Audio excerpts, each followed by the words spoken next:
This is liquid de refroidissement, generally known as antifreeze. That is a Takeuchi TB016 mini excavator, mini pell, mini digger. It's got a 3-cylinder engine in it. I'm not sure if it's a Yanmar engine or what. I think it probably is, I don't know.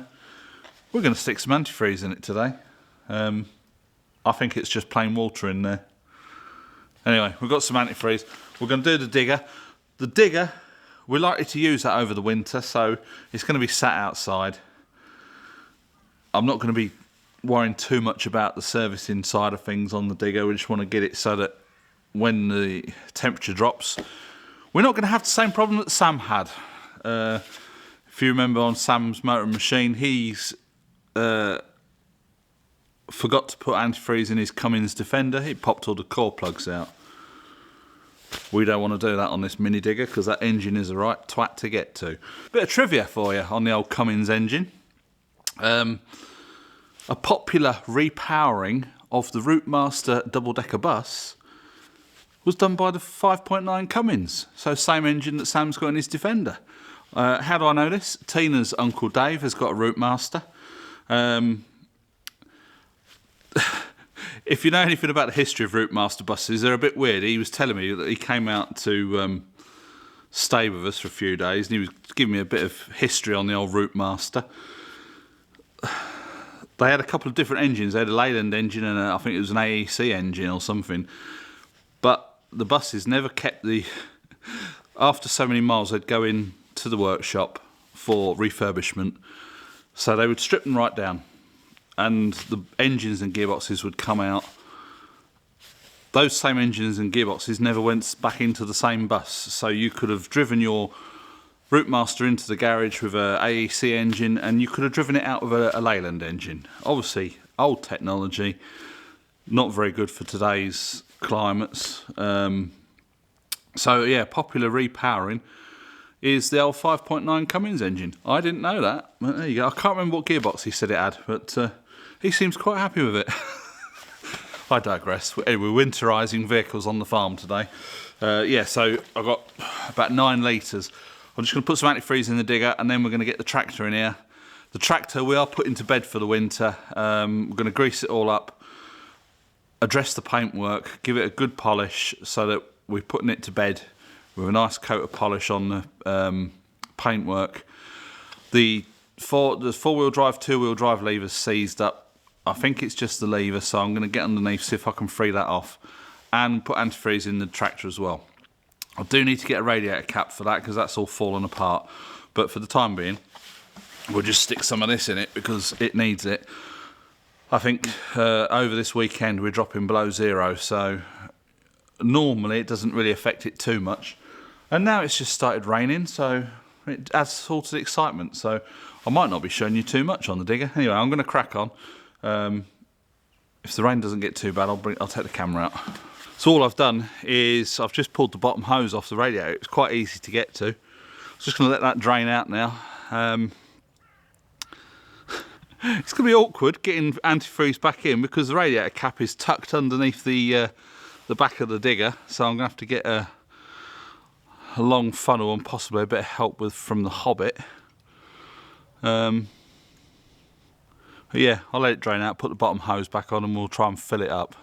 And then obviously we've got to bleed it all out, so we'll have to get it started up. Battery's cooked on this, so we have to use the old topped-on jump starter to get it going again.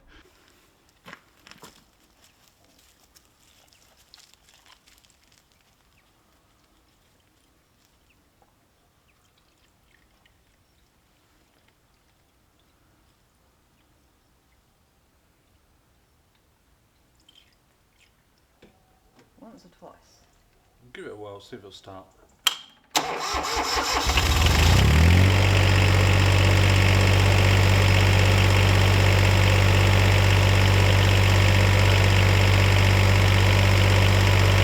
Good bit of kit, that.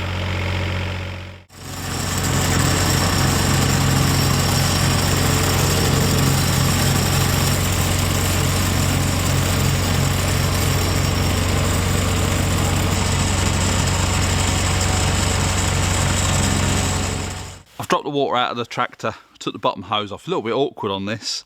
It's right behind the diesel injector pump, which is also, by the look of it, just underneath. You've got the injector pump, and underneath it you've got the hydraulic pump. Of course, the bottom hose goes behind the hydraulic pump. Yeah, I got it off. I don't know what made me do it. I grabbed hold of the fan, and as you can see, the water pump has got a bit of play in it. So we're going to fill it up with antifreeze. We're going to bleed it out. Obviously, we don't want to be running it next year, putting it under a lot of load with a water pump like that. So over the winter months, I'm going to source a new water pump, and as we bring this out of hibernation next spring, I'll probably strip it down, catch the antifreeze that we've just put in it, and change the water pump. So yeah, we're going to fill it up with antifreeze now, and then we'll bleed this out, and then we'll get it in the garage and carry on, give it a bit of love, greasing it all up, cleaning it up. It's got a lot of grass growing on it, a lot of lichen and all kinds of crap, so really want to get it cleaned up, polished up, and give it a bit of love. So right, let's bleed this out.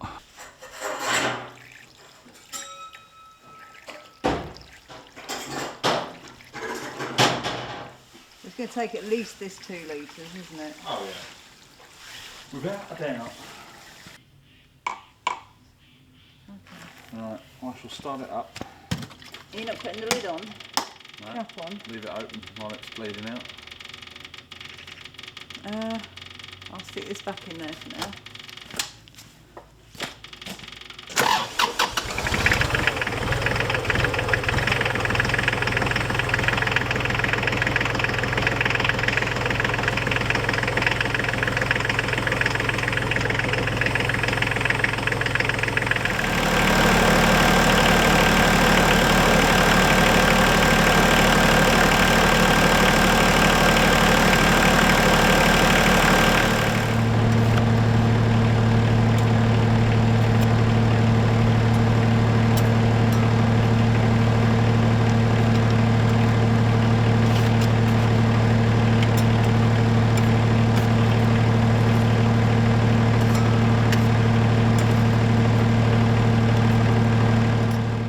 We've got the tractor in the garage, we've bled it out.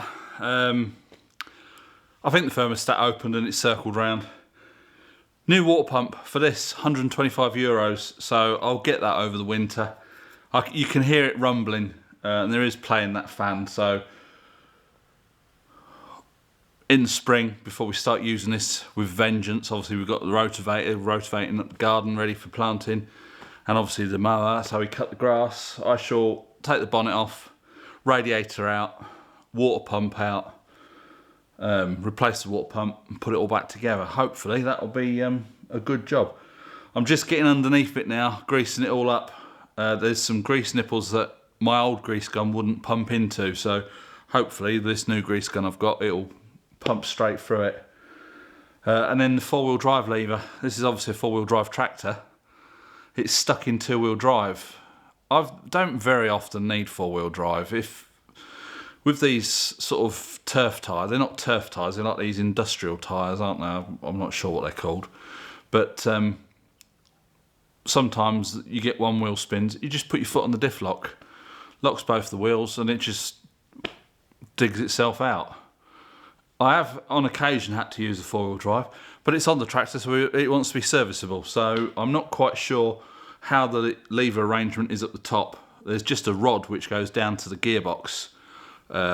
It might be the linkage underneath the wheel arch that's seized, or it might be a bit further down. But I can't get this camera underneath the tractor, and you're probably not that interested, so I'm going to crack on with that now and see what else I can grease up.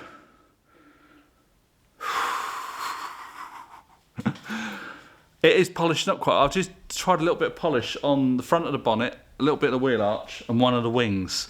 The paint is actually coming up quite nice again. So before we put it away for winter, we're both going to have a bit of set to on it, get it really clean. It's got green mould growing on it, lichen, God knows what. It lives outside. We can't do anything about it, really. But we'll keep on top of these things, keep it nice. A nice coat of wax polish on it, and yeah, that'll be good for the winter. Right, I'll crack on.